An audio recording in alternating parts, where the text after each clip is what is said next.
Hey y'all, thanks for stopping in. So the second half of information regarding the Epstein associate list has dropped, and there's two stories that are noteworthy. The first one I got here from the Daily Mail. Bill Clinton marched into Vanity Fair's office and threatened staff not to write about Epstein. Virginia Roberts Guthrie claims in the latest bombshell court documents. Now let's just get right into it. Virginia Roberts Guthrie claimed that Bill Clinton marched into the offices of Vanity Fair and demanded the magazine halt planned publication of a story about Epstein. Newly released court documents show. Guthrie's claim was made in a May 2011 email discussing an interview to promote her planned book. She said Clinton walked into Vanity Fair and threatened them not to write trafficking articles about his good friend Jeffrey.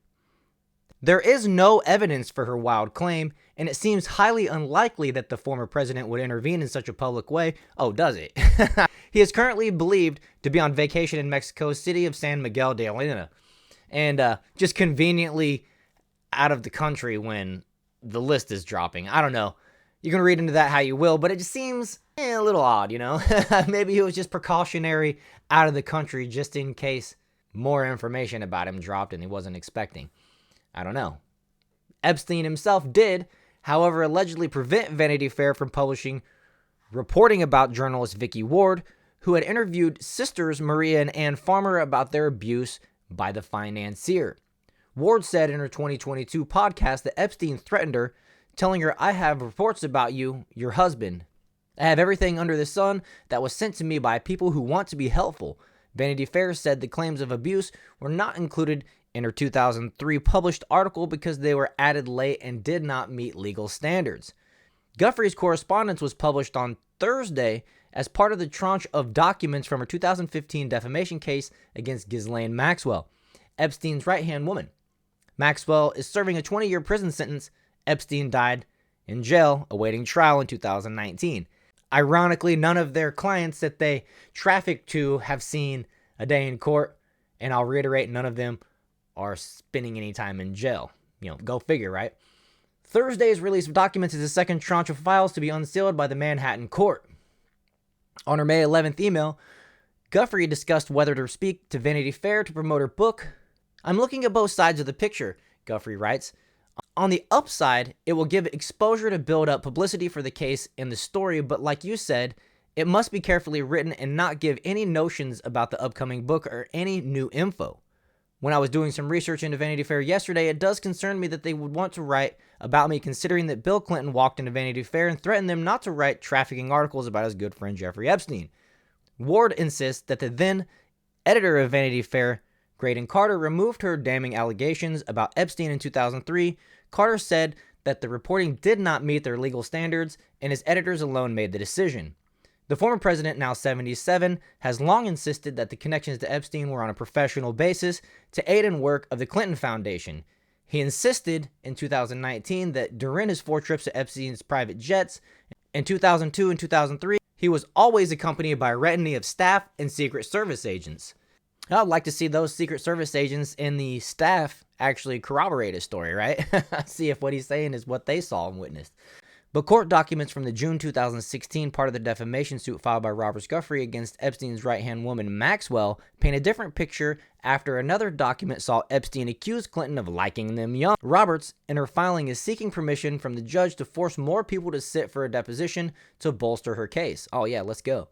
Roberts, using her married name Virginia Guthrie, argues that Clinton was close to both Maxwell and Epstein, who's in the 2011 interview, Ms. Guthrie mentioned former President Bill Clinton's close personal relationship with defendant and Jeffrey Epstein. The court document states, while Ms. Guthrie made no allegations of illegal actions by Bill Clinton, Ms. Maxwell in her deposition raises Ms. Guthrie's comments about President Clinton as one of the obvious lies to which she was referring in her public statement that formed the basis of the suit.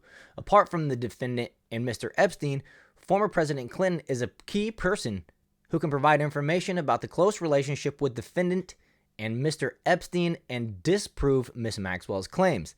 Clinton is mentioned 50 times in almost 950 pages of evidence. Another woman who claims she was sexually abused by Epstein said in her deposition that Epstein told her Clinton likes them young, referring to girls. It is unclear how Clinton and Epstein met, but Roberts was not the only one to claim the pair were close. On Wednesday, hours before the court documents were unsealed, Jeffrey Epstein's brother Mark, a New York-based property developer, said his sibling claimed to have information about Donald Trump and Bill Clinton, which was so explosive it would derail the 2016 presidential election. Well, speak up, sir. Mark Epstein, younger than Jeffrey by 18 months, said his brother never provided details. Mark 60. Okay, so he doesn't have the details. It was just a bullshit lie that Epstein was notorious for, right? He wanted to act like he was friends with everybody, even Donald Trump. Mark 69 told the New York Post, here's a direct quote. If I said what I know about both candidates, they'd have to cancel the election. That's what Jeffrey told me in 2016. Hillary Clinton was not known to spend time with Jeffrey Epstein, but her husband was a friend from at least 1993. Epstein and Maxwell were pictured in 1993 greeting Bill Clinton inside the White House at an event for donors to White House Historical Association. Epstein attended the event after donating $10,000 to the fund. So, people like to compare Trump and Clinton and say that they both were buddies with Epstein. But, Trump didn't invite Epstein and his crony to the White House, right? Trump didn't accept money from them in any manner. As a matter of fact, Trump kicked Epstein out of his Mar-a-Lago resort and had him arrested while he was president. So, the financier made at least 17 visits to the White House, presidential logs show. And Bill Clinton also flew on Epstein's private jet, the Lolita Express, making trips to Europe, Asia, and Africa in 2002 and 2003. Doing all that stuff over there with the Clinton Foundation, right? Mark Epstein said that flying with Bill Clinton was a key mistake of his brother's because it suddenly shone a spotlight on his activities.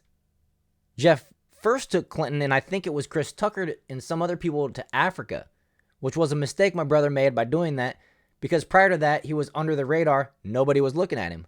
He called it a mistake. I'm glad he did it, I guess.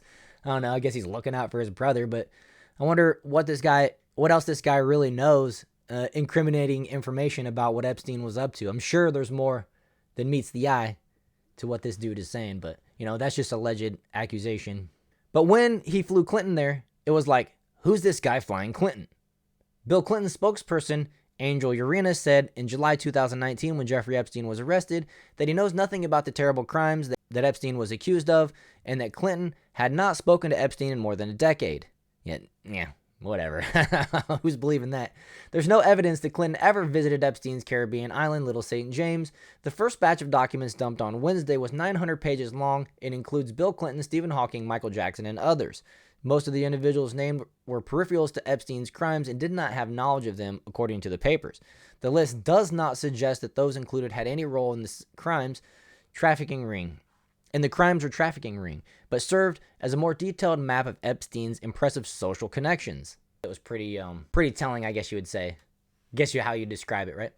One bombshell that was included in Wednesday's documents, however, is a claim that Prince Andrew participated in an orgy on Epstein's Caribbean island. The allegation is made by Jane Doe 3, who says she was forced to have sex with Andrew in London, at Maxwell's house in New York, and in the Caribbean with other girls.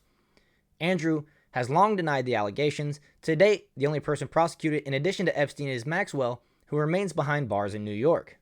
She is still protesting her innocence, claiming she had been the scapegoat of Epstein's crimes in a sexist justice system. Epstein was found dead in his Manhattan jail in August 2019. While medical examiners and the Attorney General insist he did die of suicide, some close to him have long claimed he was either murdered or assisted in taking his own life. But there you have it. Bill Clinton might have some explaining to do about this Vanity Fair thing, and I'll leave it at that. If you guys enjoyed this video, please hit the like button, subscribe to the channel. Thank you for watching, and I'll see you guys in the next one.